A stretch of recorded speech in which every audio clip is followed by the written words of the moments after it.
Hai. Halo. Hai semuanya, selamat siang menuju sore, sore menuju malam. Iya, selamat siang juga dan menuju sore Mbak Wulan. Nah, memerankan karakter seorang ibu yang rela melakukan apapun untuk putrinya. Sebenarnya daya tarik Ambar itu bagi Mbak Wulan ini untuk memerankannya, awalnya seperti apa sih Mbak Wulan? Satu, kompleksitas dari peran itu sendiri kan. Jadi ada di mana dia harus berperan sebagai Ambar, yaitu seorang ibu yang harus merahasiakan sebenarnya apa yang dia lakukan untuk survive, untuk keluarga tersebut, untuk anak tersebut. Seorang ibu yang begitu protektif sama anaknya, seorang ibu yang kehilangan suaminya, yang tidak ditinggalkan apa-apa dan dia juga tidak punya keahlian apa-apa. Kemudian ada satu lagi sosok Mawar yang begitu percaya diri, begitu sensual gitu, untuk kebutuhannya sebagai wanita panggilan tersebut gitu, panggilan kelas atas tersebut gitu. Jadi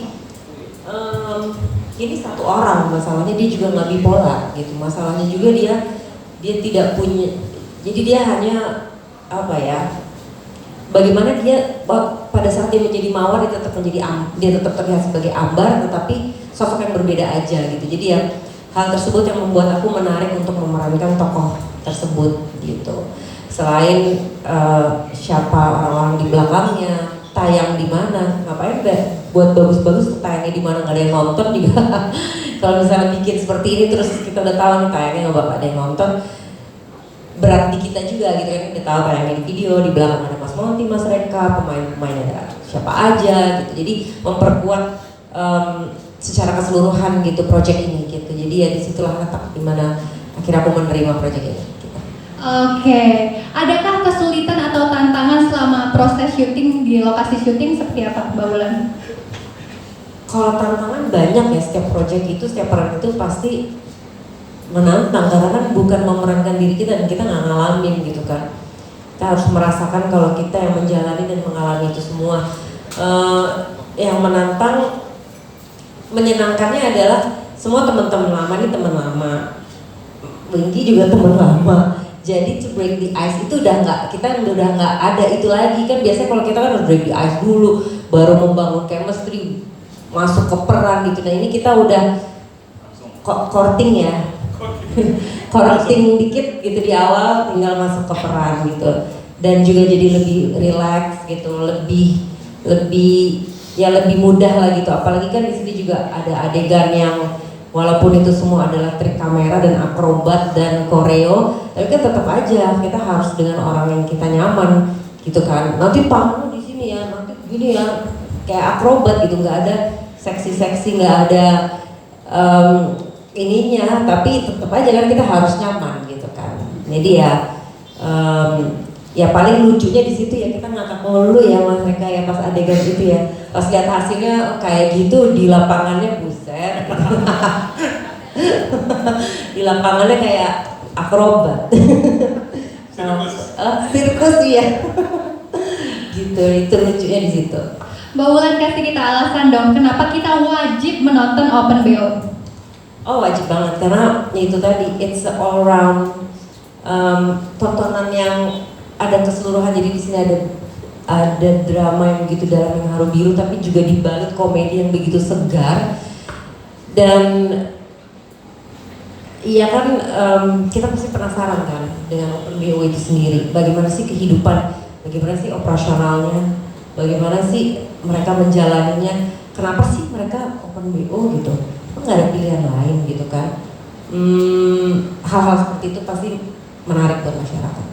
Apalagi si perempuan yang Open BO ini punya anak, jadi pasti kan pertanyaan dari kita semua. Dan mungkin dari series ini kita juga bisa belajar ya, namanya manusia gitu kan, itu adalah pilihan, kita nggak bisa ngejudge. Yang bisa kita lihat adalah itu pilihan dia menjalani kehidupan dia dengan alasan dia sendiri gitu. Terima kasih Mbak Wulan, luar biasa jawabannya. Tepuk tangannya dulu untuk Mbak Wulan Guritno. Nah, selanjutnya ada Mas Aryo Wahab. Mas kalau boleh dideskripsikan Open BO ini menurut pandangan dari Mas Aryo itu film seperti apa sih? Komplit banget nih, kompleks, benar-benar kompleks. Lucu, terus bergairah, dan inspiratif. Tapi tolong konotasinya jangan kemana-mana ya. Misalnya gue memainkan cerita ini benar-benar dialog sama adegannya tuh sangat bergairah sekali. Maksudnya motivasinya jelas, apa lagi yang buat kan Pak Monty Tiwa. Kalau Monty tuh menurut gue cerita udah nggak diragukan lagi deh. Semua udah jelas gitu, kenapa kita seperti itu, kenapa kita bisa seperti itu, dan posisinya udah jelas. Dan inspirasi menurut gue karena di dalam Open BO ini banyak sekali terjadi masalah-masalah yang harus kita selesaikan. Nah, penyelesaian masalahnya itu dan solusinya itu bisa menginspirasi kita teman-teman. Luar biasa. Nah, pesan utama apa yang ingin disampaikan melalui series ini? Ya banyak nilai sih. Kalau menurut gue Open BO itu hanya permukaannya aja gitu loh. Jadi ada lagi yang lebih dalam yang harus kita tonton di Open BO ini. Karena banyak banget nilai-nilai di sini, nilai kekeluargaan, hubungan ibu dan anak, suami dan istri, bahkan anak-anak pun terhadap temannya di sekolah segala macam. Jadi kalau menurut gue itu yang bisa menjadi poin penting dalam series Open BO itu sendiri. Kenapa kita wajib menonton Open BO ini kalau menurut Mas Aryo sendiri? Kalau menurut gue bukan hanya wajib lagi, ini perlu ditonton. Karena seperti bilang tadi ini sangat inspiratif gitu loh, karena banyak banget masalah kompleks yang kita punya jalan sendiri untuk menyelesaikannya seperti itu. Jadi bukan hanya sekedar Open BO. Jadi gini, kalau dibilang gue kemarin ditawarin Open BO, gue sebagai aktor cemen banget kalau seandainya gue hanya nganggap itu judulnya Open BO. Pas gue lihat sinopsisnya itu lebih dalam lagi, itu yang membuat gue akhirnya bisa dan tertarik untuk ngambil film Open BO itu sendiri gitu. Jadi menurut gue perlu ditonton. Terima kasih, tepuk tangannya dulu untuk Aryo Wahab. Dan ada dua gadis cantik di sini, ada Brigita Cynthia dan juga Wilda Situngkir. Hai, selamat sore. Untuk Wilda boleh ceritain sedikit nggak karakter kamu di sini seperti apa sih? Oke, selamat sore semuanya. Saya di sini sebagai Husna, salah satu klien ya, bukan ya, berarti salah satu penyedia jasa, tapi kelas bawah. Mbak Ulan di sini kelas atas, kelas kakap, kita kelas bawah ya. Ada ya ini stratanya juga ada ya. Ada kelasnya juga. Iya, Jadi ada kelasnya juga. bahkan kita dibayar free juga ada.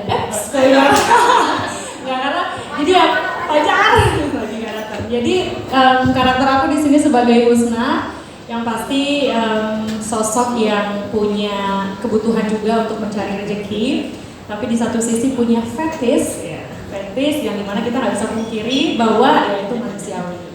Mau tahu seperti apa fetish Wilda Situngkir di Open BO? Saksikan. Nah, untuk Wilda sendiri harapannya ketika Open BO ini tayang nanti apa, Wilda? Fantasi maksudnya. Iya, Harapannya untuk Open BO ketika nanti sudah tayang? ya harapannya pastinya teman-teman di sini bisa menikmatinya, karena aku yakin banget ini tayangan yang sangat berkualitas juga. Benar kata Mas Aryo tadi, jangan dilihat dari title-nya yaitu Open BO, tapi dalami lagi ceritanya di dalam itu, bahwa ada karakter-karakter yang mungkin ada di kehidupan nyata yang kita bisa hargai ataupun kita nggak bisa judge juga. Dan yang pasti juga ada, mungkin kalau Mas Aryo tadi bilang ada hubungan antara anak dan ibu, terus juga antara suami dan istri, tapi ada sahabat yang rela membagikan cintanya juga di film ini gitu. Jadi ternyata di kehidupan kita nowadays ini it happens in Open BO. Terima kasih Wilda, tepuk tangannya untuk Wilda Situngkir. Selanjutnya ada Brigita Cynthia. Halo Gigi, selamat sore. Selamat sore semuanya. Halo. Gigi, boleh ceritain nggak karakter kamu di Open BO ini seperti apa? Karakterku adalah ini juga one of the LC ya sebutannya, ladies companion. Kelas aku sih sebenarnya kurang setuju ya kalau kita kelas bawah gitu, karena kita kan meniti karir Nurul ya namanya ya. Tersinggung saya karena saya sayang sekali sama Nurul. Dia ini si yang paling jago role play di ininya kita di markasnya kita tuh si Nurul ini paling jago role play gitu. Dan sebenarnya kemarin itu kalau sempat mulai karakternya itu si Nurul ini kenapa dia bisa jago paling dikenal jago role play adalah karena background itu juga gitu, bahwa dia nggak punya pilihan, dia ke Jakarta terus udah gitu ngabisin duit orang tua, malu, akhirnya nggak tahu dia mesti ngapain, dan jadilah dia LC di salah satu tempat gitu. Oke, kenapa kita wajib nonton Open BO ini, Gigi? Karena ada saya, nggak ada. Karena ada kita semua. Karena apa ya? Simply will change your perspectives about life. Ngelihat skripnya, kayak kita bisa ngelihat bahwa semuanya ada alasannya, semuanya ada sebab dan akibatnya. Apapun yang dilakuin sama manusia gitu, tadi yang udah Wulan juga sempat bilang soal pilihan gitu, itu semua ada reasonnya. Dan pada saat aku baca skripnya sih aku cukup amazed karena ini benar-benar bikin aku jadi gak judgy sama semua orang dan semua pekerjaan yang ada yang dipilih sama semua orang gitu. So you should watch it because it will change your perspectives about people. Oke, terima kasih Gigi, luar biasa atas jawabannya. Tepuk tangan dulu untuk semua cast yang ada di sini. Semoga pandangan kita berubah setelah nonton Open BO ini ya. Betul. Biar jadi orang yang lebih baik. Iya, nggak judging ya. Nah, untuk teman-teman kita mempersilakan 3 penanya boleh bertanya kepada siapapun yang ada cast di depan sini untuk serial Open BO. Tapi saya mohon bantuannya ya kepada rekan. Sama Ibu Monika, selaku dari perkenalkan dulu, saya dari Watchmen ID, selaku film bisa dibilang seperti itu. Concern dari anak-anak komunitas film dan banyak juga kayak penggemar series Indonesia tentunya melihat kayak direction dari video sendiri gitu, mengangkat Open BO, terus sebelumnya juga ada skandal gitu. Nah, apakah ini berarti video itu kedepannya akan seperti mengulang kayak era seksploitasi di tahun 90-an gitu? Apakah itu akan menjadi salah satu agenda video kedepannya? Karena ya memang kan kita seperti yang sudah kita tahu itu memang menguntungkan dan memang banyak pasarnya gitu. Nah, apakah itu akan menjadi salah satu arahnya? Dan kalau misalnya bukan, mungkin boleh tolong di-share juga kenapa ada banyak series seperti ini yang ibaratnya untuk dewasa yang muncul di video. Mungkin seperti itu. Oke, terima kasih Mas atas pertanyaannya. Jadi tadi kan juga sudah disinggung ya bahwa video itu positif lokal dan kita itu sangat bangga untuk mengangkat cerita-cerita lokal. Dan dari pertama kita mulai dengan punya video original series di mana kita hanya punya 4 title di tahun 2019 sampai di tahun 2022 kemarin kita ada 37 title. Sekarang di tahun 2023 baru saja kita announce sekitar 2-3 minggu yang lalu bahwa kita akan ada 15 judul baru di paruh pertama tahun 2023. Nah, kalau kita lihat judul-judul yang akan muncul di paruh pertama tahun 2023 ini, genre-nya itu sangat beragam. Jadi kita punya komedi misalnya seperti Open BO. Kita juga punya thriller seperti Katarsis. Kita ada juga komedi lain seperti Suami-suami masa kini. Kita ada cerita tentang anak SMA seperti Minor Girl. Ada drama romance seperti Virgin Mom. Jadi kalau dari video sendiri lihat dari title yang akan muncul di paruh pertama 2023 itu menurut saya sangat luas genre-nya, sangat luas jenis ceritanya dan tidak berfokus kepada satu tipe cerita tertentu gitu. Dan untuk kedepannya inilah yang akan kita terus kembangkan, di mana kita bisa menghadirkan lebih banyak ragam cerita, lebih banyak ragam genre untuk demografi yang berbeda-beda. Karena di video ini kita punya penonton dewasa pria, dewasa wanita, kita punya penonton remaja pria, remaja wanita, dan masing-masing ini punya punya kesenangan masing-masing gitu, right? Di tahun ini juga kita akan keluar dengan pertaruhan yang kedua, nah itu melulu action gitu. Jadi kalau dilihat dari slate announcement kita, tidak ada kayak satu pengotakan di mana video bikinnya hanya akan romance aja atau video hanya akan bikinnya action aja. Tetapi kalau dilihat dari peta demografi, untuk siapa saya ingin tujukan, genre-nya seperti apa, tipe ceritanya seperti apa, itu kalau misalnya kita lihat peta itu mungkin akan kesebar di mana-mana karena kita berusaha untuk bisa menyajikan tontonan yang benar-benar bervariatif. Semoga menjawab pertanyaannya. Terima kasih atas pertanyaan dan juga jawabannya. Ada pertanyaan lagi?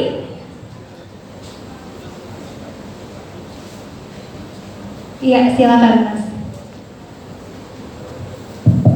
Selamat sore, saya Mansur dari halo.id. Selamat Mas Monty untuk serial untuk Open BO, apa makna filosofis di dalamnya? Tidak ada lah. Open BO nanya makna filosofis gimana sih Mas? Udah, saya kira Ngadi-ngadi aja. Saya kira Mas Monty selalu menemukan makna di dalamnya. Saya bukan Garin. Saya udah Open BO, ya udah Open BO. Cuman ada yang bisa diambil pasti. Apakah itu filosofis, apakah itu dalam, ya nggak tahu. Masing-masing penonton akan menganggapnya masing-masing gitu kan. Kayak tadi temen di Watchmen aja udah langsung bilang, wah ini sexploitation, wah ini semua mengarah ke situ, industri akan tumbang, moral bangsa mungkin ya. Karena tadi pertanyaannya kan kayaknya condescending banget gitu. Ya nggak apa-apa, semua sah-sah aja. Sama kayak kita kan mencoba untuk mengcapture fenomena sosial masyarakat yang nyata gitu. Ya fenomena sosial masyarakat yang nyata bukan cuma Bismillah aku bisa beristri 3 gitu. Ada, kayak Open BO ada cuy. Kayak dangdut-dangdut ada juga gitu. Ya kita angkat. Apakah ada makna di balik makna gitu, bermetafora, berapa?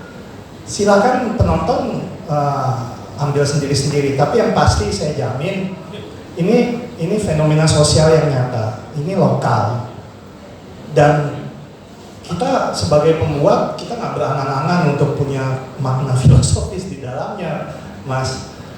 Tapi kita percaya bahwa kalau kita jujur, kita bercerita tentang ini loh, masyarakat kalian lagi ada ini nih, lagi ada fenomena sosial ini. Kita kan kayak dikasih kaca penonton kita. Nih, yang lagi terjadi sama kalian ini ya. Nah, penonton kita nanti bebas mau mengambil apa.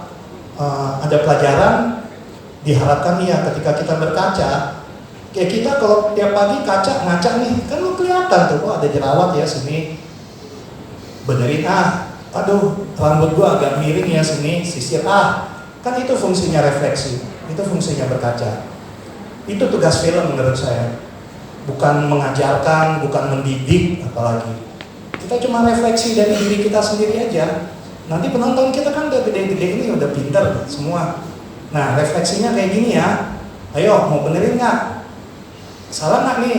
Kalau salah ya benerin, bener nggak nih? Kalau udah bener ya bikin lebih bener lagi. Film-film kayak misalnya saya mengalami sendiri dulu sebelum horor-horor banyak lagi kayak sekarang ya, ada Pocong 1 tuh, itu dilarang beredar di LSF sampai sekarang dilarang beredar. Saya cuma langsung ke Pocong 2 waktu itu, satu-satunya sequel di perfilman Indonesia yang film pertamanya nggak tayang. Alasannya kenapa? Alasannya saat itu Ibu Titi Said almarhum bilang, ini kita nggak bisa tayang. Kenapa? Ya di 10 menit pertamanya ada adegan kerusuhan Mei 98. Gak ada makna filosofis sih sebetulnya film pocong. Ya film pocong apa makna filosofisnya? Enggak, udah nyeremin, kelar. Tapi ada bagian dari refleksi masyarakat yang kita taruh di situ. Ada kerusuhan 98, biar orang bisa lihat, biar ingat terus. Masyarakat kita ini pelupa soalnya mas, ya kan? Nanti kejadian 2 tahun lalu, sekarang udah lupa. Nanti kalau orang udah lupa, biasanya apa tuh kalau kita gampang lupa? Diulang lagi. Nah, kalau itu tugas film menurut saya untuk selalu jadi refleksi masyarakat, mengingat, kasih lihat misalnya tujuannya saat itu ini loh adegan yang pernah terjadi sama masyarakat kita di Mei 98, jangan diulang ya. Sebetulnya simple itu. Nah, Open BO di sini ya memang ada kan refleksi, lihat ada nih kayak begini sekarang. Buat yang nonton nanti, hey orang tua, lihat nih fenomenanya. Mau nggak anak-anak kalian terjebak ke arah ini? Enggak kan? Ya jangan. Para suami, para istri, tolong dicek suaminya ada aplikasi apa di HP. Kalau ada aplikasi itu ya jangan. Kalau bisa jangan dilanjutin pernikahannya, cerai aja ya. Kurang lebih gitu mas. Jadi sekali lagi makasih, tapi saya jujur deh nggak filosofis banget nih di sini. Makasih. Terima kasih Mas Monty, jawabannya semakin mengundang penasaran untuk menonton film series Open BO ini. Masih satu pertanyaan lagi, kita kasih kesempatan, boleh silakan Mbak.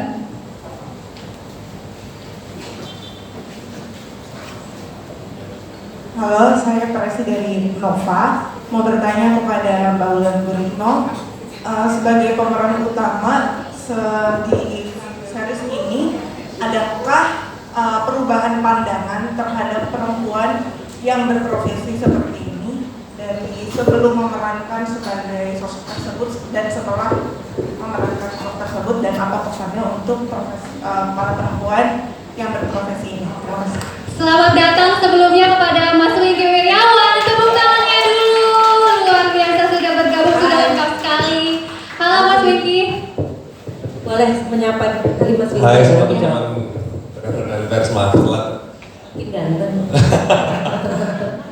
Pesawatnya dapetnya yang sore dari Semarang. Halo Mbak. Halo. Ih, wah. Kami lanjut.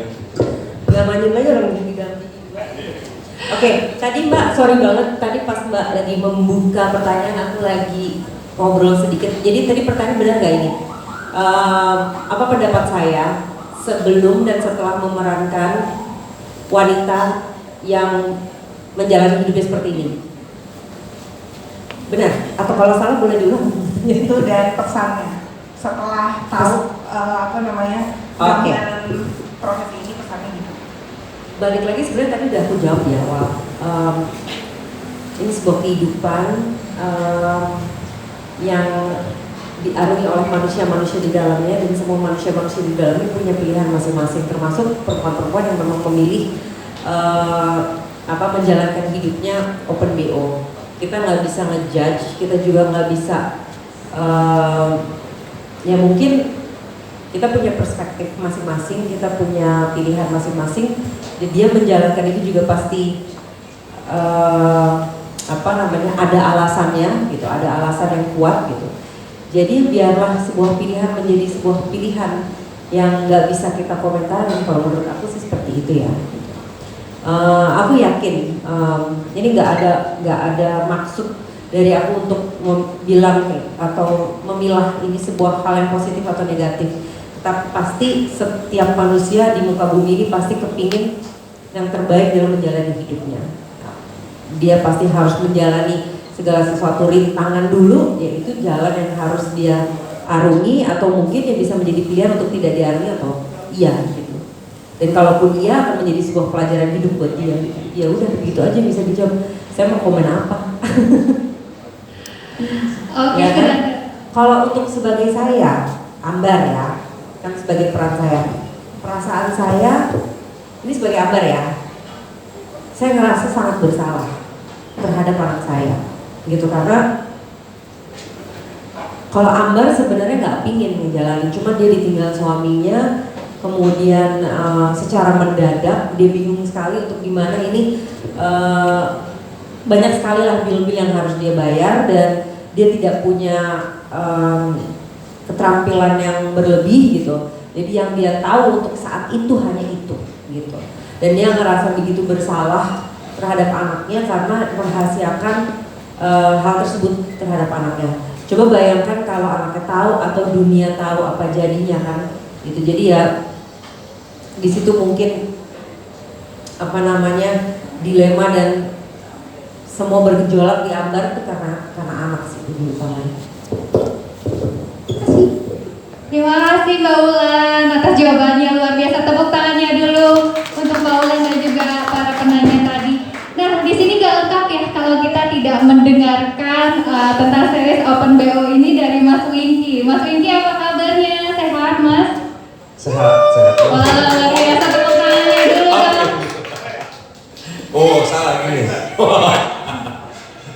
Mas Wingky, kalau boleh tahu keseruan seperti apa sih ketika menjalankan series Open BO ini selama di lokasi syuting?